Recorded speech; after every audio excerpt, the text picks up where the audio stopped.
thank you so much for this wonderful opportunity to actually just dive into what exactly do we have in plan to pursue this, to prepare the mess, and to make sure that this time around, as they return to Morocco, they are well prepared.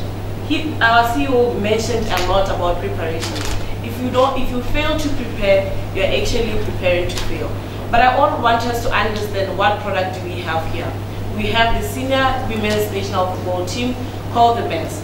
And this team, they made their first appearance in Morocco for the competition. And for the first time, they qualified for the quarterfinals. So when we package them, I want us to understand that we are not just preparing them for the WAFCON, but beyond WAFCON. Because if they could qualify for the first time and make it to the quarterfinals, if we do prepare them now, then we are preparing them for the World Cup. Because if they qualify for the semi-finals and ultimately win the WAFCON, then they are ready to get into the World Cup competitions. I want us to also reflect that within the teams that qualified for the WAFCON this year, we have Morocco, South Africa, Tunisia, Senegal, Zambia, and Nigeria. And they were there in our previous competition. Other teams didn't make it for the second time.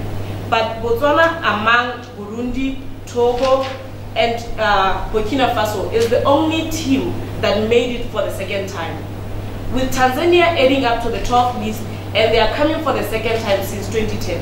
So I want us to understand that with absolute preparation and with your commitment and with you, the stakeholders, taking into our call to prepare our team, then our team will be ready for competition. We are not just preparing them for WAFCON, but we are preparing them for World Cup, which is beyond WAFCON. Now, we've prepared the 3 international camps, which are intensive. CEO mentioned about last time we prepared them in Joanne locally. But this time around, we're looking for international camps. We have Turkey in February, we have Saudi Arabia, and we have United States of America, and the pre-competition training camp, which will be in Morocco. We need about 5,127,000 for the 3 training camps, and about 3 million for the international friendly games, and for the 1.8 million for the pre-competition training camp. I want us to understand that we're really running out of time because we need to start as soon as possible. The FIFA week begins on February 18 till February 24, and that is where we are trying to, we actually planned for us to have the mess on camp. This camp will not just be international matches, but it will entail the technical performance, understanding our players, helping them to understand each other within the game plan, because we understand that they play for different clubs. So we need an integrated system, we need an integrated, timely camp for them to prepare themselves and be able to assimilate and understand each one of them. So we need your help, we need the stakeholders to come on board and help us prepare for the mess. So, like I said, the first training camp is in February, then the next camp is in April, and the last camp is in early mid-May.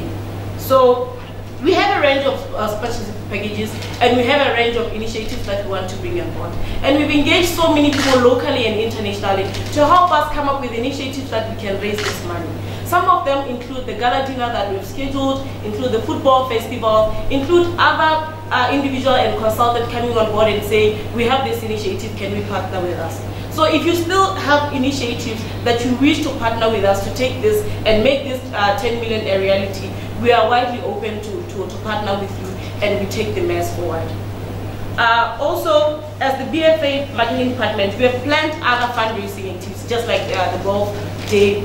A lot of activities are coming on board. So these activities are helping us to secure this 10 million. But I just want us to have a forecast that we are not really just limited to 10 million, because remember I mentioned earlier that we are preparing them for the World Cup. So the 10 million we need it for the World Cup, but ultimately, if preparations need to be done for the foresight of where we are going, we need about 30 million for that. So 10 million is needed by May before competition, and other money is needed as we prepare for the World Cup. So if we have that in mind, that we're not just preparing the mess for the WAFCON, we are preparing them beyond that, then we are certainly will be ready for the competition. And I want us stakeholders to understand that this is not just about the men.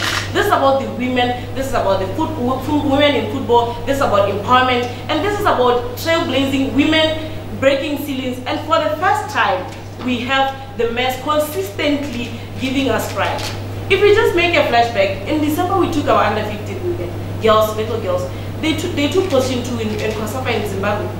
Then right now in camp, we have the under-17 preparing for the FIFA World Cup qualifiers against Burundi on the 6th and the 9th. So you can see that there is a trail of success in our women in football. So we need to really come on board and prepare and pledge and commit ourselves, because it's not just for the BFA, it's not just for the government, but football brings us together.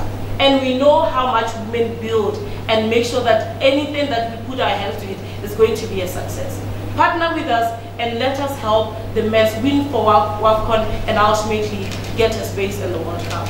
Thank you so much for coming here, and we wish you will take the message further. Stakeholders will come on board, and ultimately we are coming to your boardrooms. Please open your doors for us. We'll be knocking, and we really need to make this 10 million project a reality before the date of competition.